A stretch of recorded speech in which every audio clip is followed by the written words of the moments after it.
गूंगी बहू अंधी सास। एक परिवार में 5 लोग थे। ओम प्रकाश, उनकी पत्नी सुमित्रा, बहू भावना, बेटा राहुल और एक थी उनकी बेटी प्रियंका। वैसे तो ओम प्रकाश और सुमित्रा के घर में सब कुछ ठीक ठाक था, लेकिन सुमित्रा की एक आदत थी। घर में कुछ भी गलत या सही हो तो वो किसी से कुछ नहीं कहती। और भावना स्वभाव की इतनी सीधी सादी थी कि अगर कोई उसके साथ गलत भी करता तो भी वो उसे कुछ नहीं कह पाती। इसी के चलते प्रियंका और राहुल घर में मनमानी चलाते रहते, क्योंकि घर को संभालने वाली औरतें इस तरह से रहती थी जैसे वो गूंगी और अंधी हो। माँ, मैं अपनी सहेलियों के साथ पिकनिक पर जा रही हूँ। ठीक है बेटा, चली जाओ। और मुझे आने में रात हो जाएगी, देर से ही आऊंगी मैं। अच्छा, कोई बात नहीं बेटा। अरे भावना, तुमको एक बार में समझ में नहीं आता क्या? नाश्ते में फिर से पराठे बना के रख दिए। कितनी बार तुमसे कहा है कि मेरे लिए ढंग का नाश्ता बनाया करो। ठीक है जी, आगे से ध्यान रखूंगी। अरे ये बहू से किस तरह से बात कर रहे हो तुम राहुल? अरे तो और क्या करूं पापा, इसको कहीं बात एक बार में समझ में ही नहीं आती। सुमित्रा, तुम अपने बेटे को समझाती क्यों नहीं?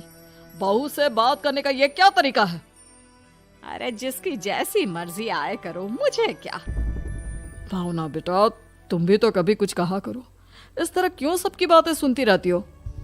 कोई बात नहीं पापा जी, सब ठीक है। रात को काफी देर तक प्रियंका घर नहीं आती और जब वापस लौट कर आती है तो एक लड़की के साथ बाइक पर बैठकर। सुमित्रा और भावना दोनों ही प्रियंका को लड़की के साथ देख लेते हैं। आज तो जोर से डांट पड़ने वाली है, लेकिन मैं डर क्यों रही हूँ? माँ तो सब कुछ देखकर भी अंधी बनी रहती है। और रही बात भाभी की, वो किसी को कुछ नहीं बताने वाली। कहने को भगवान ने आवाज दी है, लेकिन गूंगी है गूंगी। अरे प्रियंका बेटा, इतनी रात को कॉलेज से लौट कर आ रही हो? कहाँ गई थी तुम? पापा, वो सहेली के घर पर थी, पढ़ाई करने के लिए रुक गई थी। अच्छा, ठीक है, जाओ अपने कमरे में जाओ और सो जाओ। सुमित्रा ने अपनी बेटी को एक लड़की के साथ इतनी रात को आते देखकर भी उससे कुछ नहीं कहा और भावना ने भी इस बारे में किसी से कोई बात नहीं की। कुछ दिनों के बाद मामा जी का फोन आया था। उन्होंने प्रियंका के लिए कोई रिश्ता ढूंढा है। लड़के वाले उसे देखने आ रहे हैं। अरे मुझे नहीं करनी शादी वादी, किसी लड़की को बुलाने की कोई जरूरत नहीं है। ये तुम क्या कर रही हो प्रियंका बेटा? तुम्हारी शादी की उम्र हो चली है और तुम्हारे मामा जी ने बहुत अच्छा रिश्ता बताया है। पापा, अब जिद क्यों कर रहे हैं? और आप क्यों मेरी मर्जी के खिलाफ शादी कराना चाहते हैं? अरे माँ, इसको समझाइए ना। आपकी बेटी, आप तो बस चुपचाप सब कुछ होते हुए भी देखती रहती हैं। अरे तो क्या कहूँ, और मेरे कहने से क्या हो जाएगा? वैसे भी गलत क्या हो रहा है? सब कुछ सही तो है। भावना बहू, देखो तो प्रियंका हमारी बात नहीं समझेगी, लेकिन वो तुम्हारी हम उम्र है। क्या पता तुम्हारे कहने से उसे कुछ समझ में आ जाए। नहीं पापा जी, मेरे कहने से कुछ नहीं होगा। मैं प्रियंका को कैसे समझा सकती हूँ? वो ननद है मेरी, कहीं मेरी किसी बात का बुरा मान गई तो? सुमित्रा और भावना में से कोई भी प्रियंका को कुछ नहीं समझाता। इस बात से राहुल और ओम प्रकाश जी दोनों ही परेशान हो जाते हैं। और फिर जब लड़का प्रियंका को देखने के लिए आता है, मुझे आपकी बेटी बहुत पसंद है, मैं उसके साथ शादी करने के लिए तैयार हूँ। देखो, मुझे तुमसे शादी नहीं करनी, और ये बात जितनी जल्दी समझ में आ जाए अच्छा रहेगा। अरे तो फिर आप लोगों ने मुझे यहाँ बुलाया ही क्यों? माफ कर दो बेटा, वो हमारी बेटी जरा गुस्से में है। हम उसे समझाने की कोशिश करते हैं। हाँ, देखिए आप नाराज मत होइए, वो तो उसने बस ऐसे ही कह दिया होगा। अरे कोई ऐसे ही कुछ कहता है क्या? और ये आपकी पत्नी और माँ, ये दोनों इस तरह चुपचाप क्यों बैठे हैं, जैसे इस घर के मेंबर ही ना हो? आपके घर में सब कुछ ठीक तो है ना? अरे सब कुछ ठीक है बेटा। सुमित्रा, समझाओ ना अपनी बेटी को। अरे क्या समझाऊं, क्या होगा समझाने से? सब ठीक ही तो हो रहा है, गलत क्या हो रहा है? भावना, प्रियंका को अंदर लेकर जाओ और उससे समझाओ कि कितना अच्छा रिश्ता है। इतना अच्छा लड़का है, इस तरह से बिहेव ना करे। नहीं जी, मैं किसी से कुछ नहीं कह सकती जी। अरे अजीब परिवार है, मुझे तो यहाँ से निकलना पड़ेगा। इस तरह से तो आपकी बेटी की शादी किसी से नहीं हो सकती। जिसके घर की औरतें गूंगी और अंधी बनकर बैठ जाए, उस घर का कुछ नहीं हो सकता। ओम प्रकाश और राहुल सुमित्रा और भावना की हरकतों की वजह से बहुत परेशान हो जाते हैं। एक दिन वो दोनों आपस में बात करते हैं। पापा, समझ में नहीं आता कि भावना और माँ को कैसे समझाया जाए। सही कहते हो बेटा, तुम और मैं काम के सिलसिले में सारा दिन घर के बाहर रहते हैं और घर की दोनों औरतें जिन्हें सारा घर संभालना चाहिए गूंगी और अंधी बनकर बैठी हैं। पापा आप ही बताइए इसका क्या उपाय है। मेरी तो कुछ समझ में नहीं आता बेटा, लेकिन हमें कुछ तो करना पड़ेगा क्योंकि इन सब की वजह से प्रियंका बहुत ज्यादा बिगड़ती जा रही है। तुमने देखा उसे किस तरह से बिहेव किया था। अरे लेकिन पापा हम करेंगे क्या? हमें एक नाटक करना होगा।